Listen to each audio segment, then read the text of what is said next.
Hello and welcome to another edition of Motor Cars Enthusiasts. Right off the bat on today's show, Richard Hammond is in the news because he had a little bit of a tumble riding a motorcycle in Mozambique, Africa, filming for the newest episodes of the Grand Tour that possibly could be coming out later this year. He had a little crash. Now, he made light of it on his Drive Tribe channel, claiming that he basically bruised every part of his body except for his thumb and his right hand. This may be a little bit more serious than was initially talked about. There is some reports that he may have been unconscious for a time. Now, you think about Mr. Hammond, who has had a fair amount of head trauma. Think back at that dragster that he was driving back in the day, that rocket-powered dragster that actually doing nearly 300 miles an hour when a tire let go. Mr. Hammond was in hospital for several days, in fact unconscious for several days, and has had some pretty bad problems since then, including bouts of depression, which is no laughing matter. So hopefully Mr. Hammond will heal up as quick as possible. He also talked about, on again his Drive Tribe channel, claiming that, well, you're going to get to see all of it happen in the next season of the Grand Tour, because it was caught on film, and you'll know exactly how bad the injuries were and what exactly took place when episode 2 of the Grand Tour debuts on Amazon Prime. Again, talking about maybe later this year. Next up on the list, General Motors and Chevrolet may have a hit on their hands.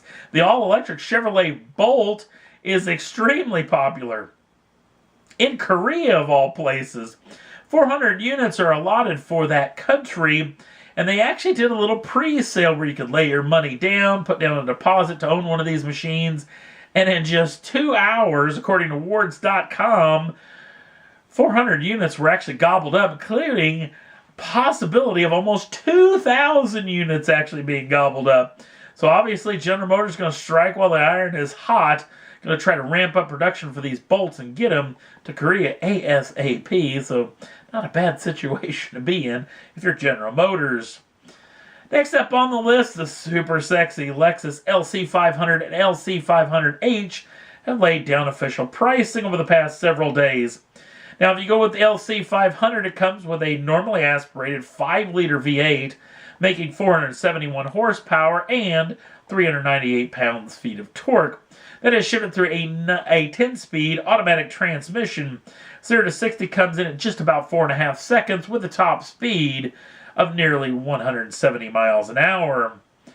Now, that vehicle has a starting price of just a touch over $92,000 US. Now, if you go with the LC500H, the hybrid version, it comes with an Atkinson cycle, 3.5 liter, normally aspirated V6. Now, combining those two make 354 horsepower. That is shifted through a constant variable transmission, aka the CVT, and obviously both these vehicles are rear-wheel drive. The LC500H has a starting price of $96,510 US, and both these machines will be in dealer showrooms later in the year.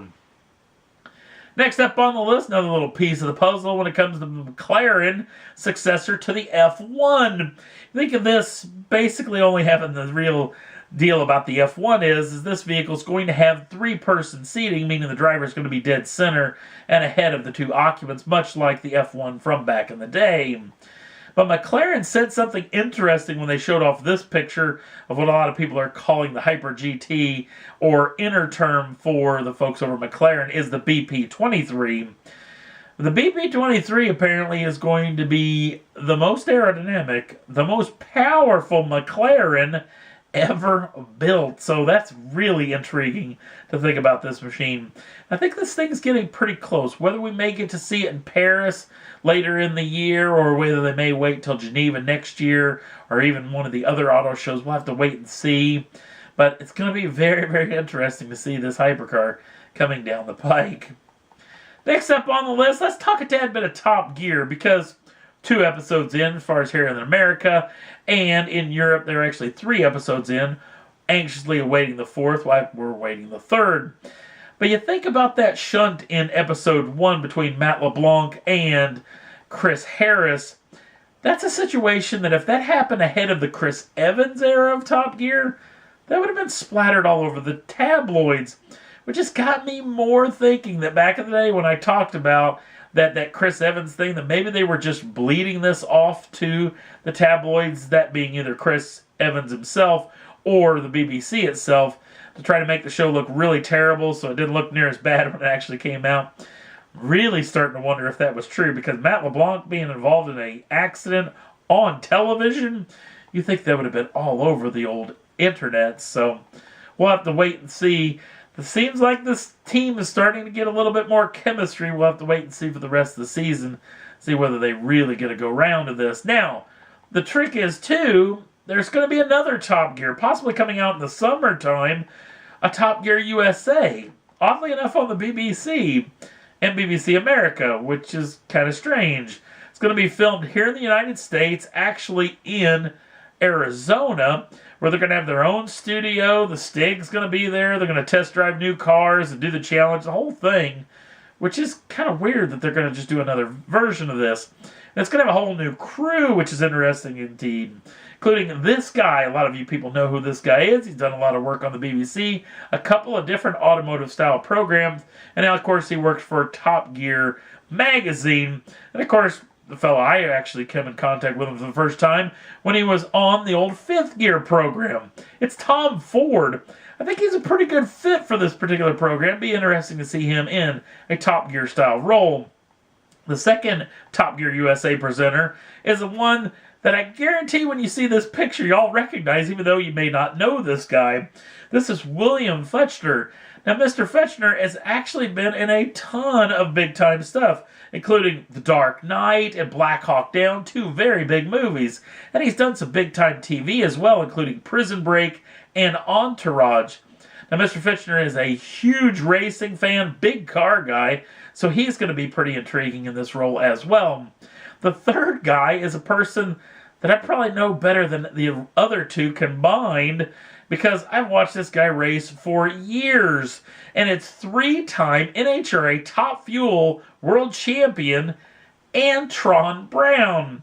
Now, I've known Mr. Brown forever. I mean, maybe not personally, and kind of come in contact with him in a couple of situations, but Mr. Brown, I've watched him race since he raced Pro Stock motorcycles way back in the day, where he now currently drives an 11,000 horsepower nitromethane Matco Tools dragster. In fact, not only is he a three-time champion, he's defending NHRA champion from 2016, and in fact, he's third in the points here in 2017.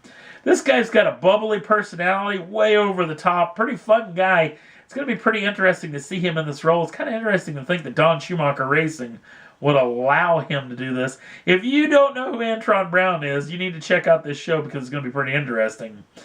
Now, the trick is with Top Gear USA, if you would have told me that these three guys, that being Adam Ferrara, Tanner Faust, and Rutledge Wood, would be involved in this program, I would be uber excited, because I thought these guys did a great job. But if you've been kind of, I don't know, hurt over the loss of Top Gear USA on the old History Channel, Adam Ferrara over the past several days put up a post on his Facebook page, putting a couple of pictures of the trios up in action in the old Top Gear days, claiming that the three of them are already working on a new project that they're going to be able to share hopefully very soon. So hopefully we get to see these three guys back in action very, very soon. I cannot wait for that deal. And that Top Gear USA thing is going to be interesting. Maybe coming up this summer ahead of the new European version that could be coming out late in the year. And that's all there was that I thought was worth talking about for this edition of Motor Cars Enthusiasts. Don't forget to like us over on the Facebook page. Links down in the show notes. Also, if you'd like to subscribe to the channel, you can do so at any time and get the first dibs on the brand new shows as soon as they come out. Thanks for watching. We'll see you again real soon.